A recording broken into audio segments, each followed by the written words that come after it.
Finisce dunque 2-2 tra Pianese e Gavorrano, una partita contratta con due squadre che non volevano assolutamente perdere, con punti preziosissimi in palio. Molto coperte in campo le due formazioni, con mister Coppi che si affida da davanti praticamente al solo Zuppardo, coadiuvato da Ancione e Giomarelli, mentre mister Nofri da davanti ha una certezza in Tranchitella, che oggi però si è visto poco perché poco servito. Ma andiamo per ordine, perché il primo tempo non è stato sicuramente dei più belli, molta lotta a centrocampo, molto agonismo e fasi di gioco molto spezzettate da falletti e da contrasti. Il sesto minuto però è Tranchitella che tocca il suo primo e quasi unico pallone del primo tempo, impegna Marini, ma l'estremo difensore quest'oggi della Pianese risponde bene.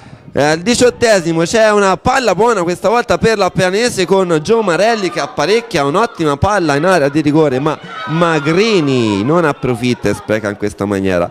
A questo punto non si vede praticamente più niente fino quasi al finale del primo tempo, ripeto, molto contratte le due formazioni, si annientano a centrocampo. Allora al 41esimo tutto si può sbloccare da calci piazzati, punizione per naturalmente i biancorossi dei grossetani del Gavorrano.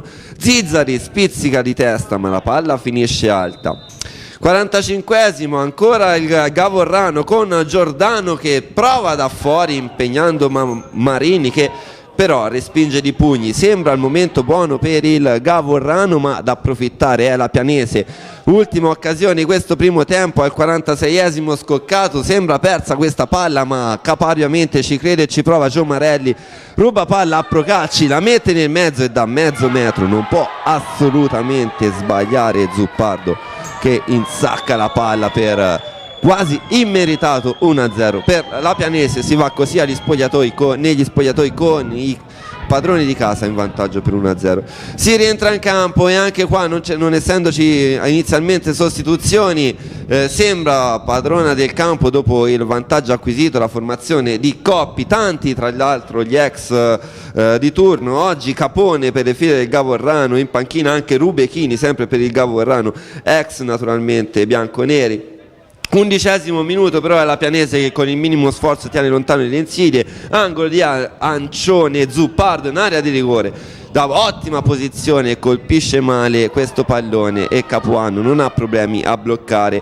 Al 24esimo però, con il Gavorrano che avanti cerca di creare le insidie a formazione bianconera, che con la difesa aveva retto alla grande per gran parte della partita, Ancione recupera a centrocampo, si libera bene, ne salta uno e poi lancia preciso, morbido questo pallone per Giomarelli, che si trova da solo lanciato verso la porta tu per tu con Capone che esce dai propri pali, e Giomarelli, bello il suo pallonetto, grande pallonetto, insacca per il 2-0 che potrebbe dir chiusa la partita, ma in realtà così non è, perché per come andava, insomma, tutti i segnali davano questa Pianese in grado di amministrare il duplice vantaggio senza troppi sforzi. In realtà così non è stato. Cresce piano piano il Gavorrano, anche grazie a qualche leggerezza di troppo. Al 35esimo angolo appunto per Gavorrano, mischia sotto porta di Marini che si salva 1, 2,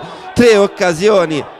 Alla fine davanti alla linea riesce la formazione bianconera a depositare in angolo questo pallone che sembrava ormai gol già fatto per il Gavorrano, ma il gol che arriva al 36esimo viene annullato per posizione irregolare di Costanzo, azione che comunque prolungata e doveva far suonare qualche campanello d'allarme nella retroguardia bianconera. Ciò non è stato, perché 3 minuti dopo, esattamente al 39esimo, Zizzari butta una palla nel mezzo, o meglio Adamo butta una palla nel mezzo, in questa maniera sbaglia all'uscita Marini, Zizzari spizzica di testa e insacca questo gol che vale parecchio, perché è il gol che accorcia le distanze a più di 5 minuti dal termine, a poco più di 5 minuti dal termine il Gavorrano si rifà sotto e accorciando le distanze. Allora cresce la paura nella formazione bianconera. Al 41esimo ci prova Rinaldini, neo entrato, che ne salta 2 e poi prova il diagonale impegnando in questa maniera il portiere Capuano dei grossetani, ma alla fine il Gavorrano ha la meglio, perché al 43esimo succede praticamente di tutto. Grande mischia in area di rigore della Pianese, sono praticamente 21 i giocatori in area di rigore. In questa occasione sbuca l'ex di turno Capone, che spara questo pallone, impatta sulla traversa, la palla rimbalza sulla linea, rimane là, ancora grandissimo Cincischio in area di rigore. Alla fine, quando il pallone sembra allontanato, non è così, perché viene rimesso nel mezzo, e probabilmente a toccare la palla che poi finisce in rete è stato il numero 2 Aiazzi, pare. Insomma, il gol alla fine è valido nonostante questa presunta posizione di fuorigioco.